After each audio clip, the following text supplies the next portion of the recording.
Hello friends, welcome back to Judy's Cooking Diary. இன்னைக்கு நம்ம ரொம்பவே ஈஸியான ஹெல்த்தியான ஒரு பிரேக்ஃபாஸ்ட் தான் பார்க்க போறோம். கோதுமை மாவுல புட்டு எப்படி செய்யறதுன்னு பார்க்கலாம். பாத்திரத்துல 1 கப் அளவுக்கு கோதுமை மாவு சேர்த்துட்டு மிதமான சூட்ல 5 ல இருந்து 10 நிமிஷம் வரைக்கும் வறுத்துக்கோங்க. 5 நிமிஷத்துல ஒரு நல்ல வாசனை வரும். அந்த ஸ்டேஜ்ல நீங்க அடுப்பை ஆஃப் பண்ணிட்டு இத தனியா ஒரு பாத்திரத்துல ட்ரான்ஸ்ஃபர் பண்ணிக்கலாம். பாத்திரத்தில் கோதுமை மாவு சேர்த்துட்டு இதுக்கு தேவையான அளவு உப்பு சேர்த்துக்கோங்க.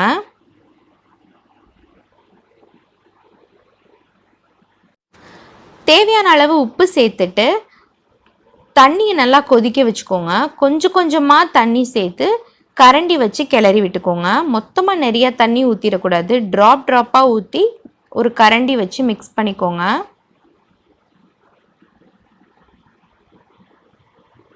சூடு கம்மியானதுக்கப்புறம் நம்ம கையில் பிசறிக்கலாம். இந்த மாதிரி நல்லா பிசைஞ்சு விட்டுக்கோங்க.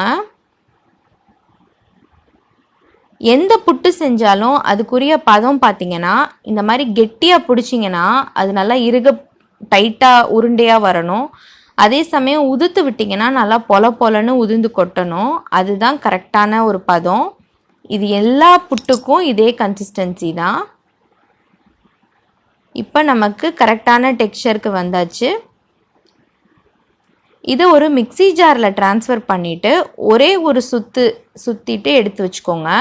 2 செகண்ட் அடித்தா போதும், பவுடர் ஆயிரும். நல்லா பவுட்ரு பண்ணிவிட்டு தனியாக எடுத்து வச்சுக்கோங்க. நான் இன்னைக்கு புட்டு மேக்கரில் தான் புட்டு செஞ்சு காமிக்க போகிறேன்.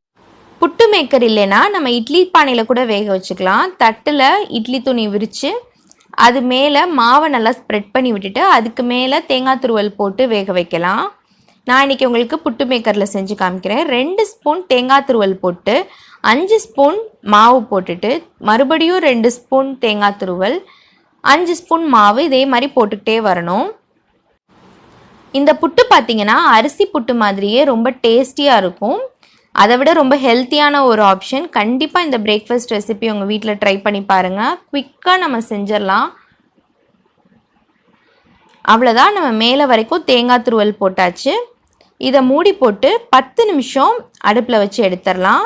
நான் இன்னைக்கு ப்ரெஷர் குக்கரில் விசில் போடாமல் அது மேலே இந்த புட்டு மேக்கரை வச்சு நான் ரெடி பண்ணுறேன். இட்லி பானையில் வேகிறதுக்கும் 10 நிமிஷம் தான் ஆகும். இதில் ஹோல்ஸ் இருக்கும் பாருங்கள், அதுலேருந்து ஸ்டீம் வர ஆரம்பிக்கும். அதுதான் நமக்கு புட்டு வெந்துருச்சுங்கிறதுக்குரிய அடையாளம். ஸ்டீம் வந்துருச்சு. ஸோ இப்போ அதை நம்ம தட்டில் சர்வ் பண்ணிடலாம். இப்போ நம்ம இந்த புட்டுக்கு மேலே நீங்கள் சர்க்கரையோ இல்லை நாட்டு சர்க்கரையோ இல்லை வெல்லத்தை நல்லா உடச்சி உதுத்து அதை கூட போட்டு சேர்த்துக்கலாம். கண்டிப்பாக சூப்பராக இருக்கும். ட்ரை பண்ணி பாருங்கள். ட்ரை பண்ணி பார்த்துட்டு எப்படி இருக்குன்னு எனக்கு கமெண்ட்டில் சொல்லுங்கள். இந்த வீடியோ உங்களுக்கு பிடிச்சிருந்துச்சுன்னா லைக் பண்ணுங்கள். மறக்காமல் நம்மளோட சேனலை சப்ஸ்கிரைப் பண்ணிக்கோங்க. பக்கத்தில் இருக்கிற பெல் ஐக்கான் ப்ரெஸ் பண்ணிக்கோங்க. நான் உங்களை இன்னொரு இன்ட்ரெஸ்டிங்கான ஒரு ரெசிபி வீடியோவில் மீட் பண்ணுறேன். அது வரைக்கும் ஸ்டே டியூன். தேங்க்ஸ் ஃபார் வாட்சிங்.